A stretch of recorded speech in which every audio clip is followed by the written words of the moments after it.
witch in the dark. The witch in the dark. Hi-ho for Halloween. The witch in the dark.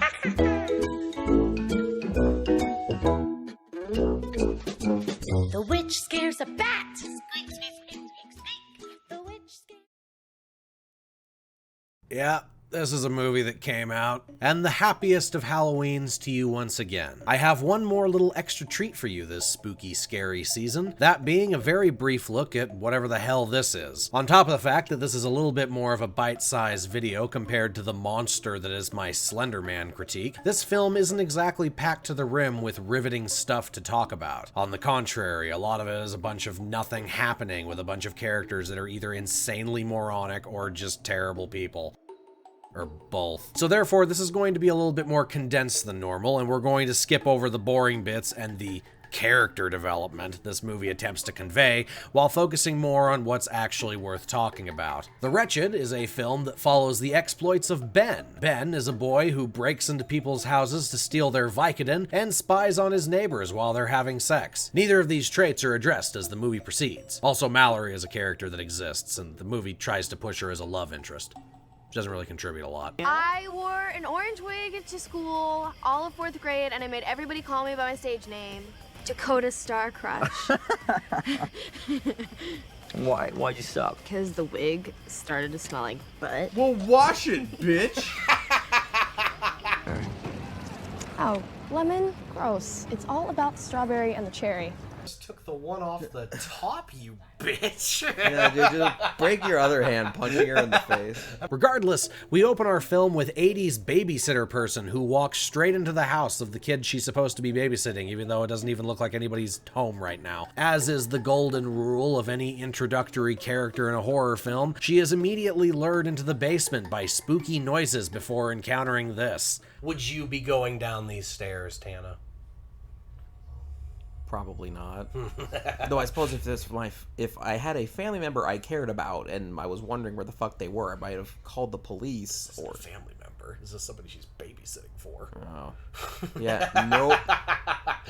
Yeah. That's a hefty That's a no. big screw that. After alerting the thing, as you do, she attempts escape only to be locked down there by creepy mind-controlled dad. And as she's being eaten alive, we see this carved onto the back of the door before flipping to present day. Dude, people shouldn't be allowed to just make movies.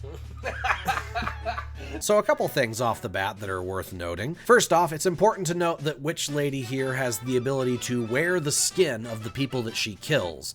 I'd say it's pretty safe to assume that this was originally the girl's mother. So yeah, that's a pretty useful tool for you, being able to murder people and take on their appearance. You're basically a less potent version of the Thing, betrayed only by the fact that you sometimes decide to act like a freak for whatever reason, even though the movie shows that you clearly have the social skills needed to at least somewhat blend in with your surroundings. But, oh well, I suppose we don't really have to worry about that. It's only the entire reason that Ben starts suspecting you in the first place, as you proceed to come up to his front porch and act insane at him, while Dylan is cowering in terror from you upstairs. Nothing too major. Let's see what else we got. This little symbol here. That sure is interesting. Obviously, the implication is that the witch put it there, which would lead some people to the initial thought of, ooh, is that some kind of ritualistic thing that comes up later in the movie? Of course! Really? No. No, it's not. It's just her logo. Ben uses it later to look her up. Finally, the last thing to note is Dad's strange apathy towards the skinwalker that's eating his kid. It doesn't exactly take a genius to realize what's happening, but as we move through the movie, it is confirmed to be enthrallment. This thing can just straight up mind control people by whispering in their ears. That's a bit on the powerful side, don't you suppose, movie? You do realize how powerful of an ability mind control is, right? Especially when you don't actually put any limitations on it. You could easily establish that she can only enthrall so many people at a time, or she can only do it so often, or it drains her life force in some manner.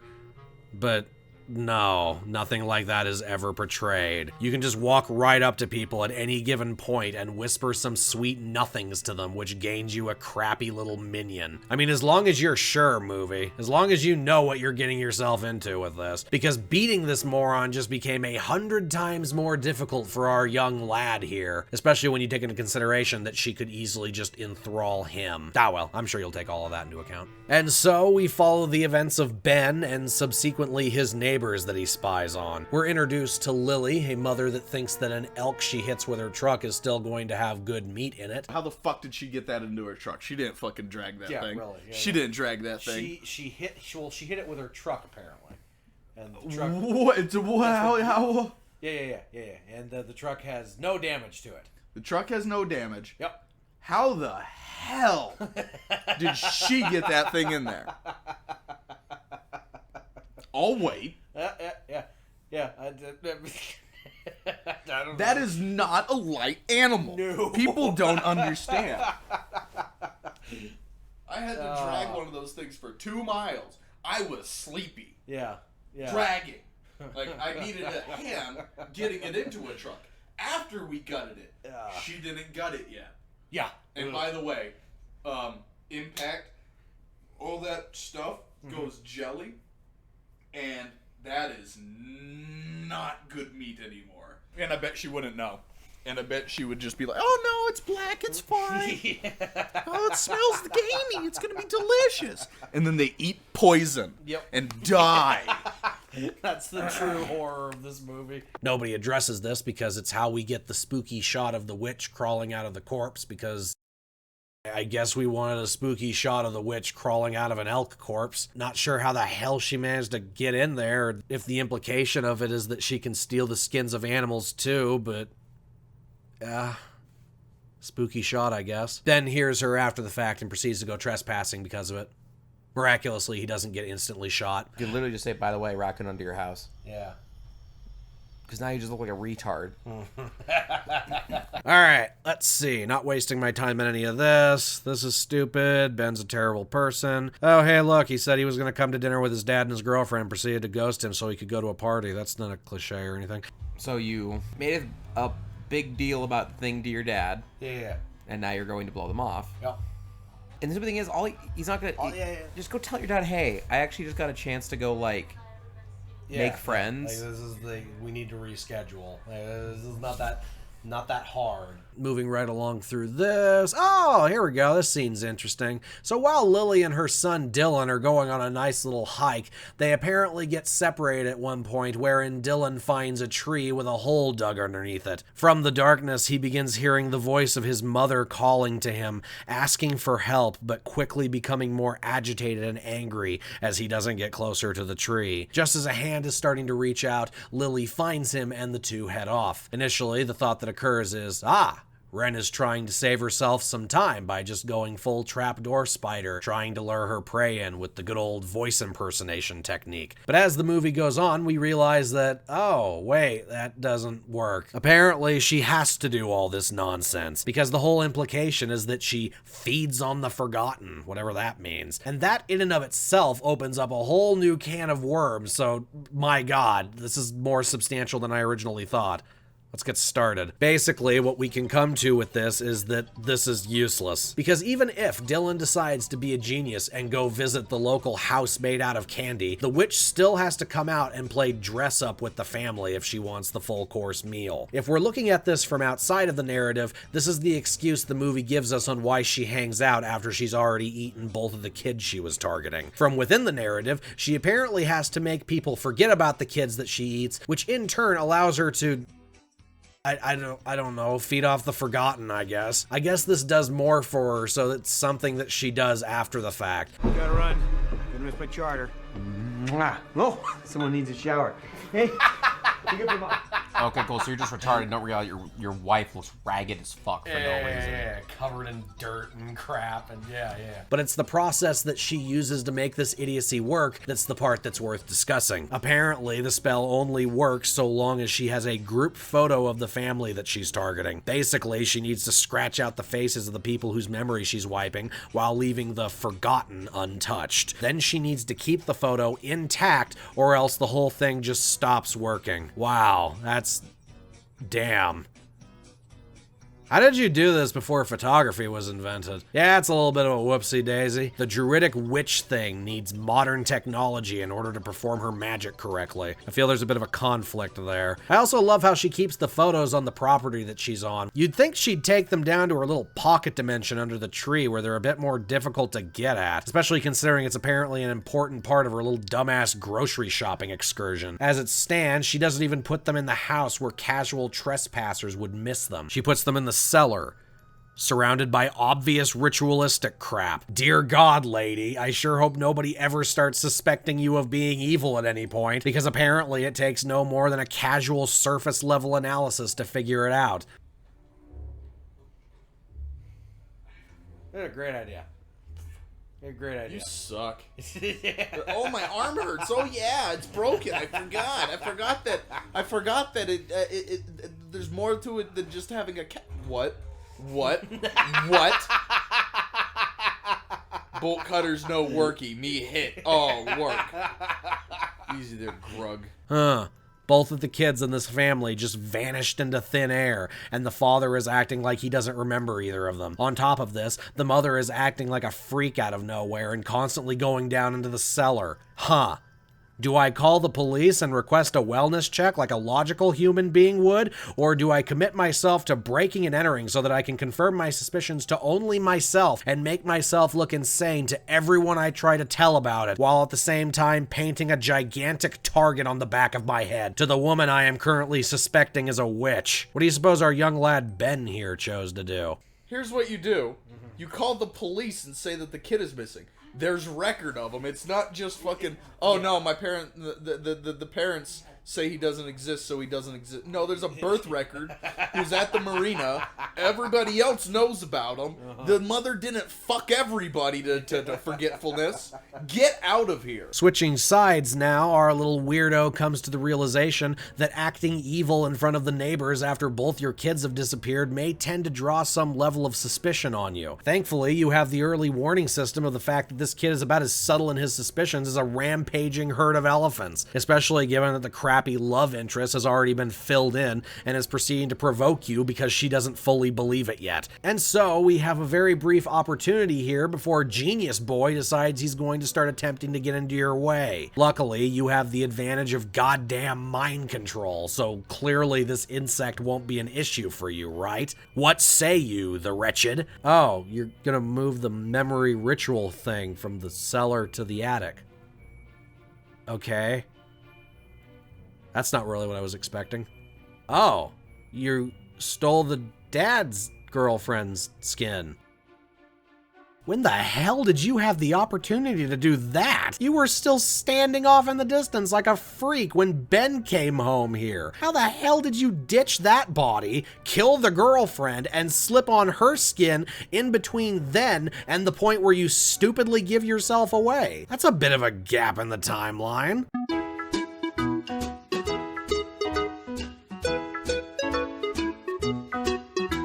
But of course, Ben tried to attack you, and in turn makes himself look even more crazy to his dad. This gets him arrested, and you then proceed to use your mind control on one of the cops. What are you doing, you moron? Why aren't you just mind controlling Ben to kill himself like you did with this idiot? Why are you going through so much goddamn trouble for some teenager who can't even hit you with a salt shaker when you're directly in front of him? He clearly doesn't actually pose any kind of threat, and all you're doing is putting yourself into more positions of being able to get caught. So you enthralled this policeman here to murder him instead?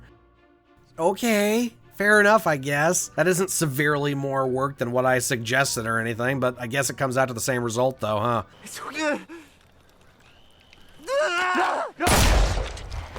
Wow. That didn't look like plot armor in the slightest. Nice turnaround, Wretched. I could D&D that. Yeah. I could D&D roll that. Charm person allows people to be friendly to you, and you can convince them to do things unless it's super outside of their moral compass. However, he was just drowning that kid. Yes. Yeah, no, that I don't think they could have made that any harder. It's just like, oh wow, we run ourselves into a corner. Better shoot myself. So as we move on, the witch is given 2 separate opportunities to use her mind control on Ben's dad, and as you can predict, she doesn't. I have to go. Oh, well, hold on. Let me just use my mind control, Bill. Oh, Yep, maybe all not. I did will work. This witch is terrible. She has multiple people around town thralled. Would you just happen to hit your limit? Yeah. You hit the 10 out of 10 limit. Waiting for it to recharge. Yeah, you should have just dropped another one. As she repeatedly tries to prevent him from leaving the house after he tells her that he needs to go see Ben at the police station. I suppose she just kind of forgot about one of her main goddamn abilities, because after making out with him didn't work, she kind of just stands there completely stumped for her next plan of action. Is this like the first time you've ever experienced any kind of pushback for your child devouring?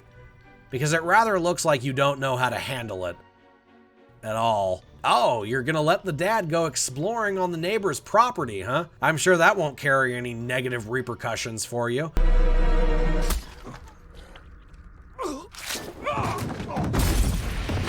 Yeah, you're dead, dude. That was a kidney stab. Yeah. Like, she did it slow and deliberate for a reason.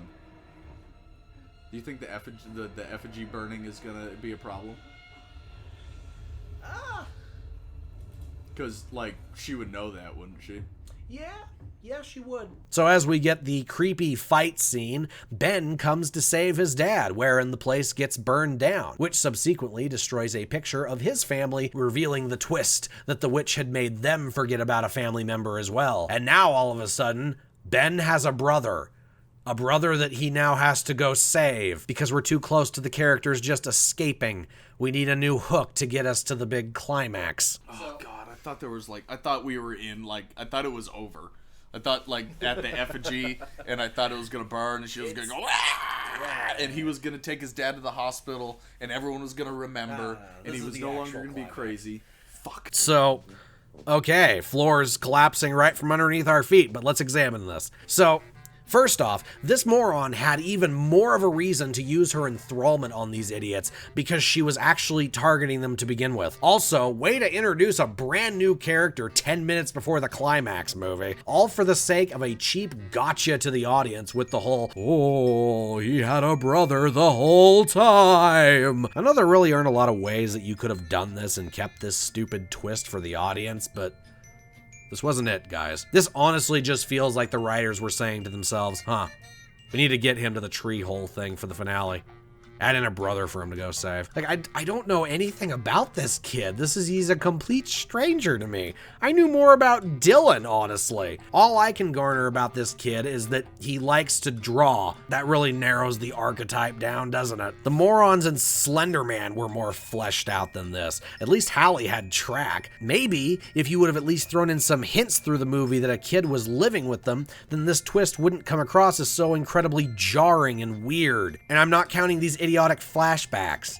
These aren't hints. These are borderline retcons. Put some toys in the background of one of the shots, or have a child's drawing on the fridge, for God's sake. This isn't hard, guys. Well, the brother's dead, and you find out when you're going and you're trying to rescue his sister or whatever, that's been enthralled the whole time or whatever, but that you would have to completely change the beginning on who corrupted, and you'd find like his brother or something, and like, who's this? And then later on, after it's all done, she's dead, he sees his picture, and then it's like, and then it's cut to black. Yeah. That'd be the way you'd have to do it. Yeah.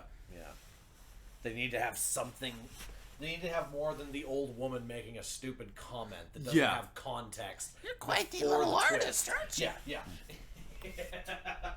Like, they weren't even enthralled then, so they're just like shitting on the audience. So that's the way that you could do this, is that it was from earlier, and like, you don't have the brother in here, and he thinks, we're going through the story. It's never really said, but it's the assumption that he's the only child. And the very end, like right now, when he's going down and he sees the bodies of the children, it's his brother, and then the memories come flooding. Or you know, you don't like, you're quite the little artist, aren't you? And like, wham, and then done. Yeah. Cut to black. Yeah. I think like. Yeah, there's a way they could have done this. This wasn't it. But yeah, this definitely ain't it. The thing is, the whole thing is that, so he's been fucked since the beginning. Yeah. That doesn't make any sense. That would imply that we're seeing from a memory, which is stupid. But lovely. Now we can have the lunacy that is this movie's finale, where Ben goes straight down into the witch's lair, doesn't immediately get killed despite the countless opportunities given for him to do so, and then proceeds to rescue not one, but 2 different kids from the depths of hell, in which she does basically nothing the entire time and allows all of it to take place. Why was she saving all these kids and just so happened to be munching on one insignificant one? Like, where she's like, I'm ravenous, I'm always hungry. And like, except for these kids. Except for these 2, I'm gonna stick in the refrigerator for later. As Ben is rescuing Mallory's sister, the witch pretends to try to do something about it, but then she gets blinded by a Polaroid camera, and then Ben pokes her with a random-ass deer antler that was laying on the ground. And this in turn allows them to escape. Because this witch sucks. Finally, she decides to actually do something, only once it came time for Ben to start climbing out of the hole. Despite the fact that Ben could quite literally just kick her in the face and probably get her off, they act like this is a gigantic problem.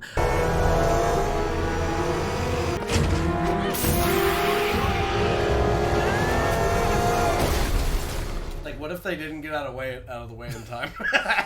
The dad probably just killed himself. Yeah.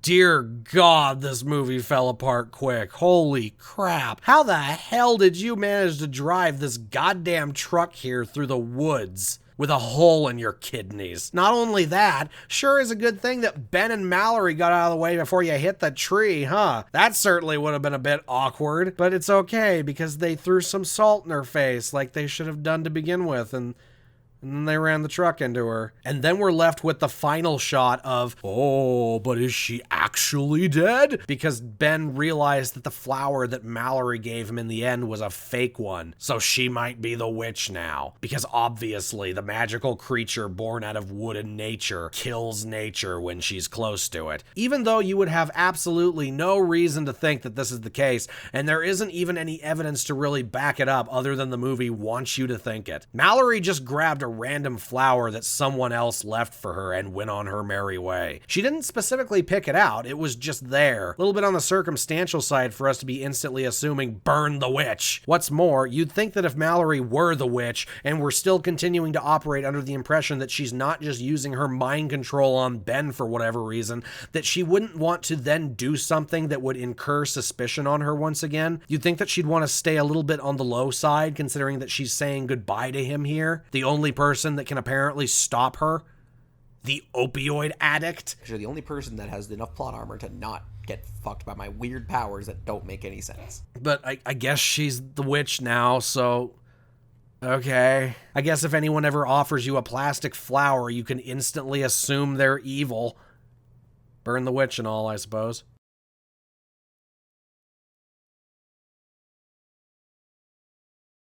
Oh no. You have to. This is for you to do nothing. It doesn't matter. I mean, the game's gonna make you do it anyway. He's gonna take it.